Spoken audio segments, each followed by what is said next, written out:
ये ऐसी घटना है जो फिल्मों में देखी जाती है।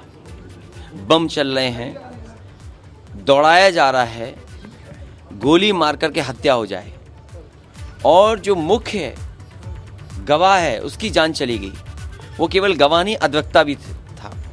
साथ ही साथ पुलिस जो सुरक्षा में लगी थी उसकी भी जान चली गई। कुछ लोग हो सकता है बच जाते, जब अस्पताल में पहुंचे अस्पताल की भी व्यवस्था वो नहीं थी जो जान बचा सके। आखिरकार पुलिस क्या कर रही है, पुलिस का इंटेलिजेंस क्या कर रहा है? आखिरकार बीजेपी के और खासकर मुख्यमंत्री जी को ये बताना चाहिए, जो जीरो टॉलरेंस पर कहते हैं कि उन्हें किसी तरह का कानून व्यवस्था से समझौता नहीं हो सकता है, तो आखिरकार इलाहाबाद में घटना इतनी बड़ी क्यों हो गई? इससे पहले यूपी विधानसभा में उमेश पाल हत्याकांड की गूंज दिखाई दी। सपा अध्यक्ष अखिलेश यादव ने इस मामले को सदन में उठाया और योगी सरकार पर हमला बोला और इस पर सदन में मुख्यमंत्री योगी आदित्यनाथ ने करारा पलटवार किया। कहा कि सपा के संरक्षण में ही माफिया पैदा हुआ है, सपा के सहयोग से ही माफिया एमपी और एमएलए बना। इलाहाबाद जैसा महानगर जहां हमारा हाई कोर्ट है, न्यायालय है, माननीय न्यायालय हैं, और वहां पर इस तरीके से शूटिंग हो रही हो, दिन दहाड़े गोलियां चल रही हो, बम चल रहे हो, धुआं उड़ते हुए देख रहे हो, और मुख्य जो गवाह है उसकी हत्या हो जाए, अधिवक्ता की हत्या हो जाए, सुरक्षा जो कर्मी थे उनकी हत्या हो जाए, और आखिरकार पुलिस क्या कर रही है उत्तर प्रदेश में? और अगर समय पर इलाज मिल जाता जहां अस्पताल में पहुंचे हैं तो शायद किसी की जान बच जाती। आखिरकार ये सरकार कर क्या रही है? ये डबल इंजन कहां घूम रहे हैं? और सिक्योरिटी का फेलियर, आपका इंटेलिजेंस फेलियर। कमिश्नरेट बता रहे हैं, कमिश्नरेट से लॉ एंड ऑर्डर बेहतर होगा। केवल एक शहर की घटना नहीं है। जीरो टॉलरेंस की नीति के तहत सरकार जो कार्रवाई अब तक करती रही है उसके परिणाम भी बहुत शीघ्र सामने आएंगे, कोई संदेह नहीं होना चाहिए। लेकिन जो ये अपराधी हैं, जो ये माफिया हैं, आखिर ये पाले किसके द्वारा गए हैं?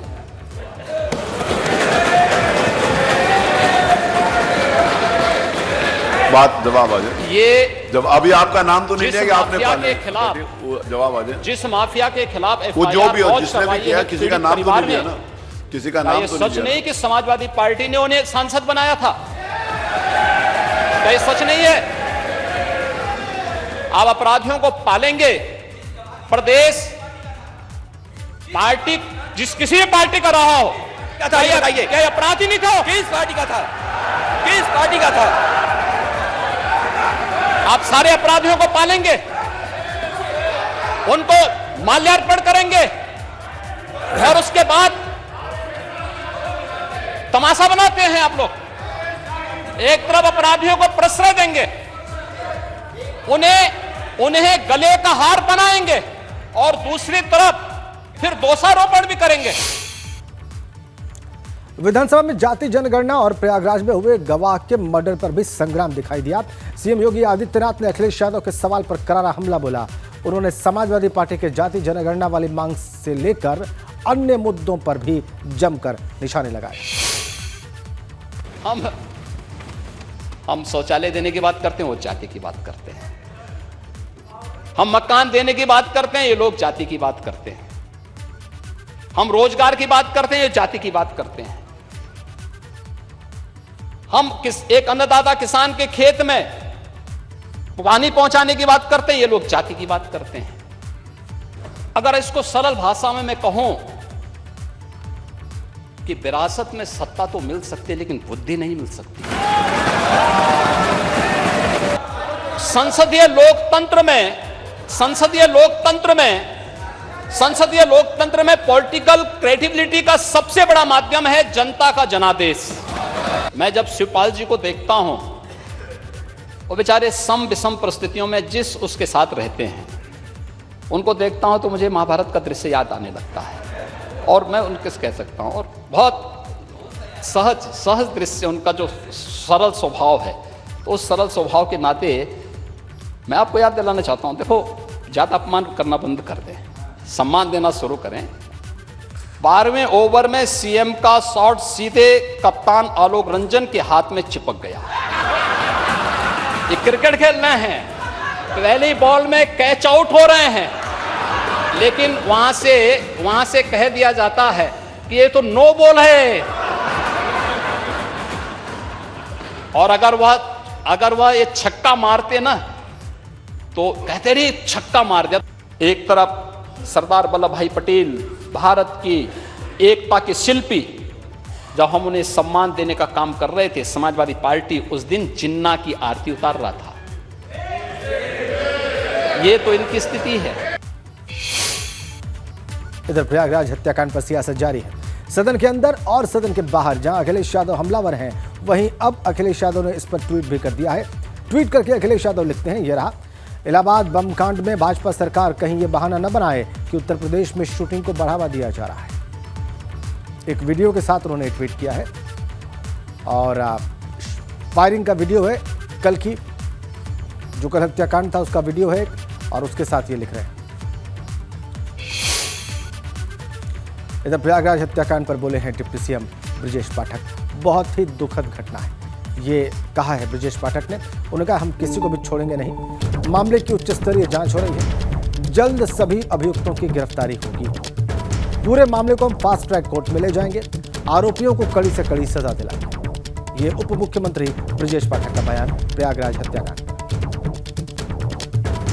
है इस मामले में हम किसी को छोड़ेंगे नहीं, उच्च स्तरीय जांच हो रही है, एसटीएफ लगी हुई है और शीघ्र ही सभी अभियुक्तों की गिरफ्तारी होगी, दूध का दूध पानी का पानी होगा, पूरे मामले को हम फास्ट ट्रैक कोर्ट में ले जाएंगे और कड़ी से कड़ी सजा दिलाएंगे। इस मामले की स्वयं हम लोग मॉनिटरिंग कर रहे हैं। इधर राज्यपाल हत्याकांड पर मायावती ने भी ट्वीट किया है।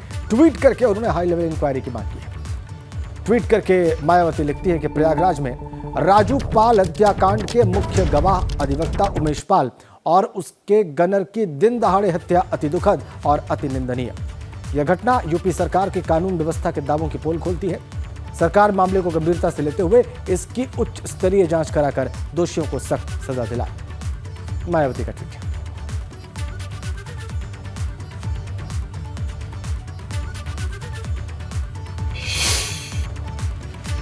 इसी मामले से जुड़ा एक बड़ा अपडेट आपको दे दें। उमेश पाल हत्याकांड से जुड़ा हुआ शव का पोस्टमार्टम हुआ है उमेश पाल के। कुछ देर में घर पहुंचेगा उमेश पाल का शव। उमेश पाल के घर के बाहर सुरक्षा कड़ी कर दी गई है। उमेश के घर के बाहर आरएएफ और पुलिस फोर्स तैनात है। पुलिस कमिश्नर रमित शर्मा भी उमेश पाल के घर पहुंचे हुए हैं। तस्वीरें देखिए आप। यह वही स्थान है जहां पर कल हत्यारों ने उमेश पाल की हत्या कर दी। घर के बाहर सुरक्षा कड़ी है, आरएएफ और पुलिस फोर्स तैनात। हम उसी जगह पर मौजूद हैं जहां पर उमेश पाल का घर है और पोस्टमार्टम हो चुका है, जो जानकारी मिली है। और पोस्टमार्टम के बाद अब जो शव है वो उसको यहां घर पर लाए जाने की तैयारी की जा रही है। और पोस्टमार्टम लाए जाने से पहले शव को लाए जाने से पहले ये जो पूरा इलाका है देख सकते हैं आप, यहाँ पर लोगों की भारी भीड़ जमा है। लोगों के अंदर जबरदस्त गम है, जबरदस्त तरीके से गुस्सा है, मातम पसरा हुआ है। और सुरक्षा के मद्देनजर यहाँ पर पुलिस और पीएसी के साथ साथ पैरामिलिट्री फोर्स की तैनाती कर दी गई है। रैपिड एक्शन फोर्स की आप टीम देख सकते हैं कि यहाँ पर पूरी तरह से मुस्तैद है। और ये जो सामने दाहिनी तरफ एक सकरा रास्ता देख रहे हैं, पतली गली नुमा जो है, इसी गली के अंदर उमेश पाल का घर है। और बड़ी संख्या में जो लोग हैं वो यहाँ पर मौजूद हैं। हर कोई ये जानना चाह रहा है कि तकरीबन 23 घंटे का वक्त हो गया है, यहाँ का जो पुलिस कमिश्नरेट सिस्टम है आखिर वो कहाँ सोया हुआ है। क्या नमस्कार, आप देख रहे हैं न्यूज़ 4 और मैं आपके साथ राजेंद्र देव। एक बड़ी अपडेट आपको दे दें। प्रयागराज की घटना पर सरकार पर वार किया है अखिलेश यादव ने। अखिलेश ने यूपी की कानून व्यवस्था पर सवाल उठाए हैं और कहा है कि ये ऐसी घटना है जो फिल्मों में देखी जाती है। बम चल रहे हैं, दौड़ाया जा रहा है, गोली मार के हत्या की जा रही है। जो मुख्य गवाह है उसकी जान चली गई। वो सिर्फ गवाह नहीं, अधिवक्ता भी थे। सुरक्षा में लगी पुलिस की भी जान चली गई। अस्पताल में वो व्यवस्था नहीं थी जो जान बचा सके। आखिरकार पुलिस कर क्या रही है? सीएम जीरो टॉलरेंस की बात करते हैं, फिर ऐसी घटना क्यों? ये कह रहे हैं अखिलेश यादव। प्रयागराज हत्याकांड का फुटेज आपकी स्क्रीन पर है। इसी हत्याकांड पर, इस सारे मामले पर अखिलेश यादव ने सरकार को घेरा है।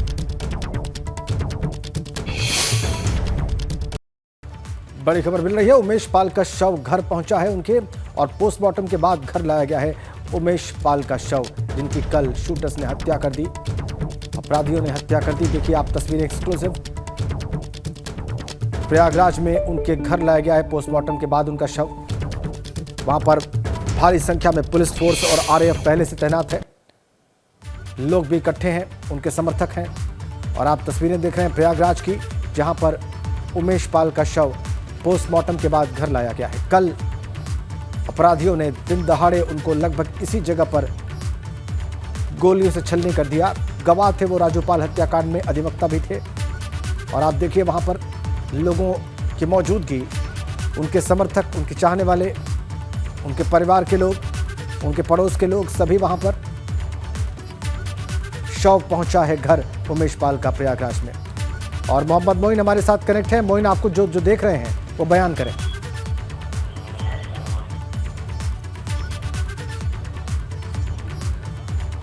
देखिए, उमेश पाल का शव जो है, जो पार्थिव शरीर है, वो उनके घर पर आ पहुंचा है और हम इस वक्त घर के बाहर ही मौजूद हैं। ये सामने आप पतली गली देख रहे हैं, इसी गली में जो है उमेश पाल का घर है। ठीक सामने हम दूर से दिखाने की कोशिश करते हैं, ये जो ऊपर बाउंड्री वॉल दिख रही है उसी में नीचे की तरफ जो है वो उमेश पाल का घर है। पार्थिव शरीर वहीं पर रखा गया है। जो परिवार के लोग हैं वो अंतिम दर्शन कर रहे हैं और बड़ी संख्या में लोग जो है यहाँ पर इकट्ठा हैं। सैकड़ों की संख्या में लोग मौजूद हैं और जो पूरा इलाका है ये छावनी में तब्दील है। पुलिस और पीएसी के साथ साथ रैपिड एक्शन फोर्स की तैनाती की गई है। और ये शव वाहन आप देख सकते हैं कि इसी शव वाहन पर रखकर उमेश पाल का जो पार्थिव शरीर है उसे लाया गया था।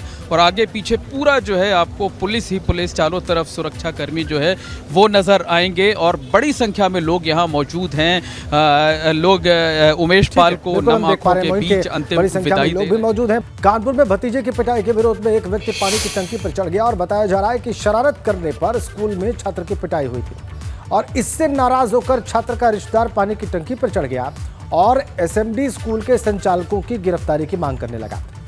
बहुत देर तक युवक के परिजन परेशान होते रहे और बाद में मौके पर पहुंचे पुलिस अधिकारियों ने युवक को समझा बुझाकर पानी की टंकी से नीचे उतारा।